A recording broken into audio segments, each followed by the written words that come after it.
So hi friends, welcome to my channel. कैसे हैं आप सब लोग? आशा करती हूँ कि आप सब लोग की ट्रेडिंग जर्नी बहुत ही अच्छी रही होगी।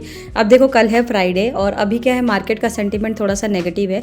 अभी क्या है, मार्केट ने पूरा जो साल है निफ्टी में, वो आपने देखा होगा कि कुछ भी अच्छा हाई नहीं लगाया है। एक्सपेक्टेशंस बहुत थी बट बहुत सारी रैली आई, जैसे कि आप मान के चलो कि डोनाल्ड ट्रंप के टैरिफ के चेंजेस हो गए और हर बार चेंजेस हो गए, जिसकी वजह से इतने सारे इश्यूज आए, मार्केट में बिल्कुल भी ग्रो नहीं रहा। इसके साल जिनके इन्वेस्टमेंट के पोर्टफोलियो हैं वो भी अगर आप देखेंगे तो अभी तक वो रेड में ही पड़े हैं, किसी का भी वहाँ पर ग्रो नहीं हुआ है।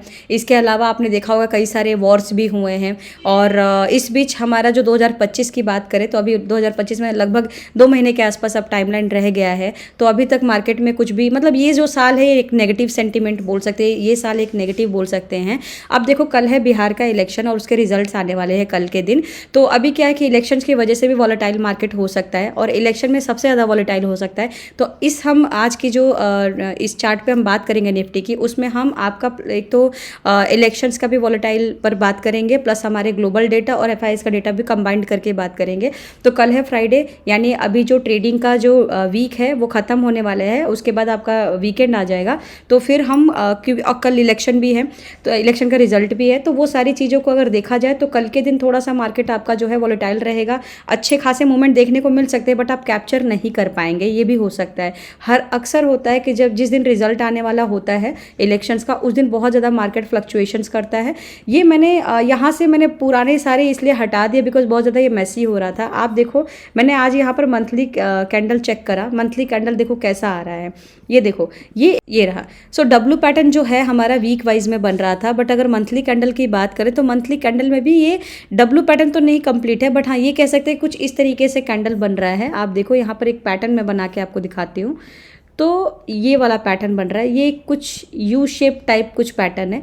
इसमें भी ये है कंसोलिडेशन होकर ये ऊपर की तरफ जा रहा है। और अगर सॉर्ट ऑफ देखा जाए वीकली कैंडल पे देखा जाए तो ये डब्ल्यू पैटर्न है। तो डब्ल्यू पैटर्न का एक तरह से देखा जाए तो ये एक डीप पॉइंट है। यहाँ से क्या है, यहाँ से फिर ये एक अच्छा खासा बम्पर ऊपर की तरफ उठ सकता है, बट नॉट श्योर कि ये इसी साल उठेगा। हो सकता है कि अगले साल आपको देखने को मिले और इस साल बस कंसोलिडेशन में ही ये जो चार्ट है वो बनता रहे। अब देखो, मैं यहाँ पर एक बार आपको वीकली कैंडल भी दिखा देती हूँ। वीकली कैंडल में यहाँ पर एक डब्ल्यू पैटर्न कंप्लीटली बन रहा है। ये देखो, ये डब्ल्यू पैटर्न बन रहा है और यहाँ पर एक डिप आ रहा है। तो यहाँ हो सकता है कि कुछ दिन और यहाँ पे कंसोलिडेशन हो, उसके बाद ऊपर जाए और यहाँ से नीचे भी आ सकता है। अब मैं यहाँ पर डे कैंडल पे बात करूँगी तो ओवरऑल मार्केट का सेंटीमेंट जो है निफ्टी का वो नेगेटिव ही है। अब इलेक्शन में भी ज़्यादा कुछ मुनाफा नहीं होता है, तो कल थोड़ा सोच समझ के ही ट्रेडिंग करें। अगर आप ट्रेडिंग कर रहे हैं तो हो सकता है मार्केट एकदम से नीचे जाए और इसकी फ्लक्चुएशन ऐसे भी हो सकती है कि कल हो सकता है कि सुबह के टाइम गैप डाउन हो जाए और माइट भी गैप डाउन बहुत बड़े लेवल पे होता है। मान लीजिए गैप डाउन आपका यहाँ पर 25,600 पर आ जाए और फिर वहीं से रिवर्स करके वापस भी जा सकता है और फिर वो 25,900 तक जा सकता है। तो यू नेवर नो कि कितना डिप जाएगा। 300 पॉइंट का रैली देगा, 500 पॉइंट का देगा, 1000 पॉइंट का रैली देगा, बहुत ज़्यादा रैली देता है, बट वो मूवमेंट आप कैप्चर नहीं कर पाएंगे। तो उसको थोड़ा सोच समझ के आप लोग ट्रेड करिएगा। अब देखो यहाँ पर क्या है, मैं यहाँ पर आप लोग को लेवल्स बता देती हूँ क्योंकि मैंने यहाँ पर मंथ के हिसाब से यहाँ पर मैंने फिबोनाची लगाया था। अगेन मैं यहाँ फिबोनाची लगाऊंगी डेली कैंडल पे। अब मार्केट का सेंटीमेंट ऑलरेडी अगर आप देखो तो ये 2-4 दिन से मार्केट उठ रहा था और आज भी जो कैंडल बनाया है वो एक इनसाइड कैंडल है जहाँ पर बायर्स और सेलर की फाइट हो रही है। तो यहाँ हम दोनों साइड की तरफ के लिए प्लान करेंगे। रीज़न बीइंग कि कल इलेक्शन का रिजल्ट्स भी आने वाला है, शायद इसी वजह से बायर और सेलर्स यहाँ पर बहुत ज़्यादा डिस्ट्रैक्ट हुए हैं और यहाँ पर उनकी जो फाइटिंग है वो कंटिन्यू है। तो मैं यहाँ पर आपको ऊपर के साइड के भी लेवल बताऊंगी और नीचे के लिए भी। नीचे के लिए लेवल के लिए मेरा सिंपल यहाँ पर फंडा रहेगा वो ये कि ये जो मैंने यहाँ पर ये लाइनिंग लगा रखी है हॉरिजॉन्टल लाइन, ये हमारा नीचे के लेवल्स रहेगा कि अगर आएगा तो ऐसे आएगा नीचे या इस लेवल तक डिप जा सकता है और अगर उठना चाहे तो ऊपर के लेवल मेरे ऑलरेडी यहाँ पर फिबोनाची पे आपको यहाँ पर दिख जाएंगे। ये फिबोनाची पे आपको सारा दिख जाएगा, ठीक है। फिबोनाची लगाने से आपको ये लेवल्स आराम से दिख जाएंगे। सो ये निफ्टी का है। अब चार्ट का एनालिसिस कर लेते हैं, उससे पहले हम यहाँ पर एफआईआईज का डेटा देख लेते हैं क्या पॉजिटिव है या नेगेटिव है। सो ये रहा एफआईआईज का डेटा। एफआईआईज का डेटा में यहाँ पर देखोगे तो एफआईआईज ने यहाँ पर बिकवाली की है। अगर हम साल भर की बात करें, मतलब पूरा 2025 से लेकर अब तक की बात करें तो मोस्टली एफआईज ने बेचा ही है। उन्होंने सिर्फ सेलिंग की है, खरीदारी बहुत कम की है, और जितने भी टाइम उन्होंने खरीदारी की है उसका हमने बम्पर यहाँ पर मार्केट में अप ट्रेंड में देखा है, ठीक है। बट अभी क्या है कि यहाँ पर अगेन उसने सेलिंग कर दी। यहाँ पर आप देखो ये 6,500 के आसपास सीआरस में यहाँ ऑप्शंस, इंडेक्स ऑप्शंस में यहाँ सेलिंग हुई है। इसके अलावा एडीआईज ने यहाँ पर बाइंग तो की है, बट ऑल ओवर अगर देखा जाए इसको प्लस और माइनस भी कर दो तो नेगेटिव ही जाएगा। अब एक बार ग्लोबल डेटा देख लेते हैं। तो ग्लोबल डेटा देखो यहाँ पर न्यूट्रल है, कुछ पॉजिटिव है कुछ नेगेटिव है। अभी देखो डाउजोन जो है यहाँ पर अभी 1% भी नहीं हुआ है, 0.50% के अबव चल रहा है, बट वी नेवर नो कि ये नेगेटिव हो जाए। अब इसकी क्लोजिंग पर ही डिपेंड करता है कि मार्केट नेगेटिव होगा या पॉजिटिव होगा। बट इन सबको अगर साइड रखें तो इलेक्शंस का रिजल्ट आने वाला है। ये देखो आप 14 तारीख को रिजल्ट आने वाला है, तो रिजल्ट के टाइम पे वॉलेटाइल बहुत ज़्यादा मार्केट होता है। तो अब हम कैसे प्लान करेंगे? हमारा एकदम सिंपल फंडा है कि आप यहाँ पर अपने लेवल्स लगाएं, अपने लेवल्स के अकॉर्डिंगली जो है यहाँ पर ट्रेड करें। अब मैं यहाँ पर आपको बता देती हूँ, सपोज मार्केट में एक गैप डाउन हो गया, यानी इस कैंडल के लो को तोड़ के एक नीचे नया कैंडल बनता है, तब आप क्या करेंगे? तो सबसे पहले आप क्या करेंगे, इसको मैं यहाँ पे जूम आउट कर देती हूँ। ऑल राइट, तो सबसे पहले आप क्या करेंगे, अगर इस कैंडल के लो को तोड़ के नीचे की तरफ जाता है तो सबसे पहले देखेंगे कि क्या 25,670, जो कि मैं अक्सर बात कर रही हूँ, ये भी एक अच्छा खासा सपोर्ट है और मल्टीपल टाइम ये सपोर्ट ले रखा है। 25,670 अगर यहाँ पर रिस्पेक्ट करके और नीचे की तरफ जाता है तो आप समझ लेना कि अगर 25,670 को ब्रेक डाउन करके नीचे की तरफ जाता है तो आपको शायद ये वाला लेवल 25,478 के आसपास का भी ये लेवल देखने को आपको मिल सकता है। यानी जब गिरना स्टार्ट करेगा तो फिर वो भारी सेलिंग कर सकता है। यहाँ पर बहुत सारे सेलर एक्टिव हो सकते हैं, सारे बायर्स को जो है, जो इतने दिन का 1 2 3 4 जो 4 दिन के यहाँ पर बायर्स है, इन सबको यहाँ पर ये वाइप आउट कर सकता है। ये ध्यान रखना, हर बार ऐसी होता है कि जितने भी सेलर्स जब बहुत सारे बैठ जाते हैं 4-5 दिन, तो अगले दिन से फिर बायर उठते हैं और वो सारे सेलर्स को खा जाते हैं। और सिमिलरली अभी देखो बायर्स के साथ हो रहा है कि 4 दिन से बायर्स यहाँ पे आ तो रहे हैं, एक सेलिंग का यहाँ पर ये इनडिसीजन कैंडल बना है, यहाँ दोनों की फाइट हो रही है, और एक बार ये नीचे गिरा तो ये जितने लोग यहाँ होल्ड करके बैठे हैं सबको वाइप आउट करके खत्म कर देगा, ठीक है, बायर्स को खत्म कर देगा और फिर सेलिंग जोन स्टार्ट हो जाएगा। तो ये ध्यान रखना कि 25,478 तक आ सकता है नीचे, अगर उसने 25,670 को क्रॉस किया तो इस चीज़ को मार्क कर लेना। और इसको प्लीज़ यहाँ पर देख लो, एक बार गौर से देख लो इसको। और ये ट्रेडिंग कब करनी है आपको? जब आधे घंटे तक मार्केट ओपन हो जाए, आधे घंटे के बाद देखना है कि सेंटीमेंट नेगेटिव जा रहा है या पॉजिटिव जा रहा है। ये भी हो सकता है कि क्योंकि कल रिजल्ट है तो हर एक न्यूज़ के वर्ड्स पे भी ना मार्केट ऐसे ऐसे फ्लक्चुएट करेगा, ऐसे ऐसे। तो ट्राई करना ना ही करो तो बेस्ट है, बट अगर आपको बहुत ज़्यादा मन है करने का तो आप एक लॉट से करो और ट्रेंड के हिसाब से चलो, क्योंकि ट्रेंड इज़ योर फ्रेंड। जैसा ट्रेंड रहेगा वैसे ही आपको चलना है, आपको उसके अपोजिट डायरेक्शन में नहीं चलना है, ठीक है। अब मैं इसको बता देती हूँ ऊपर के लेवल। तो ये मेरा नीचे के लिए सेलिंग का जोन रहेगा। तो जैसे कि आपका ये वाला सपोर्ट टूटता है, सपोर्ट 1 आपका टूटता है 25,670 का, तो आप समझ लेना कि फिर नीचे रैली अच्छी खासी बनेगी और फिर वो लेवल लेके जाएगा 25,478 का, माइट भी उससे भी नीचे लेके जाए, बट मेरा यही रहेगा लास्ट टारगेट। आप इसको टारगेट बना सकते हैं, राइट। अब मार्केट मान लीजिए कि इसी कैंडल के बीच में कहीं खुल गया, तो इस कैंडल का बीच का आप क्या लेके चलोगे? 25,880 ले लो आप, 25,880 यहाँ पर पॉइंट आपको दिखा हुआ मिल जाएगा। 25,880 में क्या रहेगा कि आपको यहाँ के मतलब इस कैंडल के बीच में एक तरह से मदर कैंडल हो जाएगा, बेबी कैंडल जैसे इसके बीच में बनता है।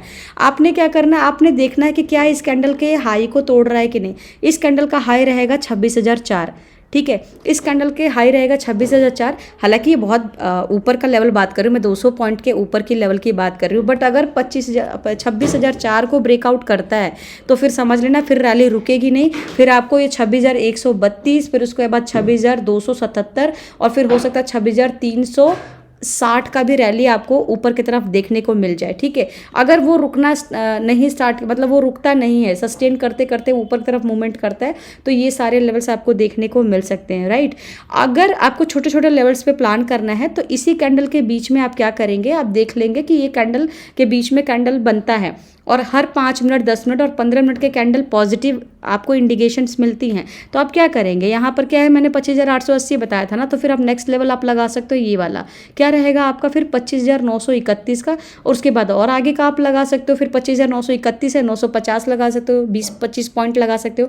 बट ध्यान रखना इलेक्शंस का रिजल्ट आने वाला है, 40-50 पॉइंट तो आपको ईजिली मिल जाएगा, 100 पॉइंट की भी रैली हो सकती है, फ्लक्चुएशन हो सकता है। आप 30 पॉइंट का टारगेट लगाया, आपका हिट हो गया, बट अगर आपने 100 पॉइंट का टारगेट लगाए और 90 पॉइंट के बाद वो वापस से स्पाइक मार के नीचे की तरफ आ गया, तो जो भी 90 पॉइंट आपको मिले थे वो भी जीरो हो जाएगा। तो ध्यान रखना, उसके अकॉर्डिंगली करना। बट यहाँ पर जितने भी यंगस्टर्स होते हैं, जितने भी यहाँ पर ये नए ट्रेडर्स होते हैं, उनको तो रिकमेंडेशन यही होता है कि इलेक्शन हो गया या कोई न्यूज़ आने वाला हो या कोई टैरिफ से बात हो रही हो या कुछ टैरिफ का कुछ प्लान चल रहा हो या कुछ ग्लोबल सेंटिमेंट नेगेटिव हो, तो उस केस में आपको ट्रेडिंग नहीं करना चाहिए। आपको सिर्फ सुनना चाहिए और देखना चाहिए कि मार्केट क्या एक्चुअली अफेक्ट करता है इन सारे न्यूज़ को। अगर हम लेके चले तो सच में करता है, और उस टाइम पे कैसे मार्केट रिएक्ट करता है उसको भी देखना चाहिए। इसका एक स्क्रीनशॉट ले सकते हैं। ये निफ्टी के चार्ट पे मैंने एनालिसिस किया है कल के लिए, फ्राइडे के लिए। आप अकॉर्डिंगली अपना सपोर्ट रेजिस्टेंस बना के चल सकते हैं। फिबोनाची जरूर आप यहाँ पे ड्रॉ करें। अब एक बार हम बात कर लेते हैं कि क्या बैंक निफ्टी कुछ अच्छा कर सकता है परफॉर्मेंस। देखो, बैंक निफ्टी को मैं बहुत कम बताती हूँ। बैंक निफ्टी बहुत वॉलेटाइल है। नए जो भी ट्रेडर्स हैं उनको तो बैंक निफ्टी बिल्कुल नहीं टच करना चाहिए। इसलिए मेरा ट्राई रहता है कि मैं बैंक निफ्टी ज़्यादा कुछ ना बताऊं, क्योंकि फिर जो लोग मेरे वीडियो देख रहे हैं, जो लोग देखना स्टार्ट कर दिए हैं, और या जो लोग नए आ रहे हैं, तो फिर उनको क्या रहेगा कि वो बार बार बैंक निफ्टी पर ही ध्यान देंगे। बैंक निफ्टी बहुत ही खतरनाक है, उसमें जाना भी नहीं चाहिए। तो देखो, इसमें फिर भी अगर किसी को इंटरेस्ट है जो करते हैं, तो उसमें मैं यही बोलूँगी कि ये वाला जो कैंडल है आप देख लो, कैंडल का विक जो है ऊपर की तरफ ज़्यादा है, नीचे की तरफ कम है, विच मीन्स कि यहाँ पर बायर्स बिल्कुल भी नहीं है। बायर्स जो बैठे हैं वही बैठे हैं बायर्स। सेलर्स ने यहाँ प्रेशर दे दिया है, तो कल भारी भरकम गैप डाउन हो सकता है। और जैसे कि मैंने बताया, बिहार के रिजल्ट्स आने वाले हैं, तो आपको 57,999 को तोड़ता है, अगर ब्रेक डाउन करता है, तो लास्ट लेवल फिर मुझे लगता है 57,841 एक सपोर्ट यहाँ ले सकता है, सपोर्ट 1, ओके। एंड सपोर्ट 2 मुझे लगता है ये वाला ले सकता है, और वो रहेगा आपका जो है यहाँ पर, ये मैं लगाती हूँ 57,700, एंड देन फिर 57,500 तक भी आ सकता है ये सपोर्ट लेवल, ठीक है, ये वाला। तो सपोर्ट 1 हो गया, सपोर्ट 2 हो जाएगा आपका, ये सपोर्ट 3 ये हो जाएगा, क्योंकि मुझे लगता है कि कल के दिन बैंक निफ्टी में गैप डाउन हो सकता है। ऊपर की लेवल की बात करें तो ऑलरेडी यहाँ पर एक बैंक निफ्टी ने हाई बनाया है, इसका हाई रहेगा 58,575 का। अगर ऑलरेडी यहाँ पर देखोगे, इसने हाई ये पिछले कुछ महीने पहले इसने लगाया था, बट अभी इसने हाई को थोड़ा सा ऊपर की तरफ लेके गया है। अगर मान लीजिए इसका एक मेन जो रेसिस्टेंस रहेगा जहाँ पे कंसोलिडेशन कर सकता है, वो रहेगा 58,575। यहीं पे कंसोलिडेशन कुछ टाइम करके बिताता है, तब जाके ऊपर की तरफ और आप प्लान कर सकते हैं। अभी इसने जो छोटा सा एक हाई लगाया है, इसको भी हम कंसिडर नहीं करेंगे, क्योंकि जब भी मार्केट एक हाई को तोड़ता है तो कुछ पॉइंट तक ऊपर जाता है, बट वो हमारा टारगेट नहीं रहता है, राइट। तो इस तरीके से आप बैंक निफ्टी में भी प्लान कर सकते हैं, अगर आपका बैंक निफ्टी फेवरेट है। आप किस इंडेक्स में आप ट्रेडिंग करते हैं, निफ्टी, बैंक निफ्टी या सेंसेक्स, मुझे कमेंट में ज़रूर बताएं। और अगर आज आपका मुनाफा हुआ है तो डेफिनेटली मुझे कमेंट करें। और पॉइंट पे आपको एक्सप्लेनेशन चाहिए तो वो आप मुझे कमेंट कर सकते हैं, आप डेफिनेटली मेरे वीडियो के नीचे कमेंट कर सकते हैं। तो वो कमेंट को मैं अपने वीडियो के एनालिसिस में आपको एक्सप्लेन करने की कोशिश करूँगी, ताकि आपकी जो ट्रेडिंग जर्नी हो और भी बेहतर हो। बहुत बहुत शुक्रिया। प्लीज़ मेरे चैनल को लाइक, शेयर एंड सब्सक्राइब करें। Thank you so much.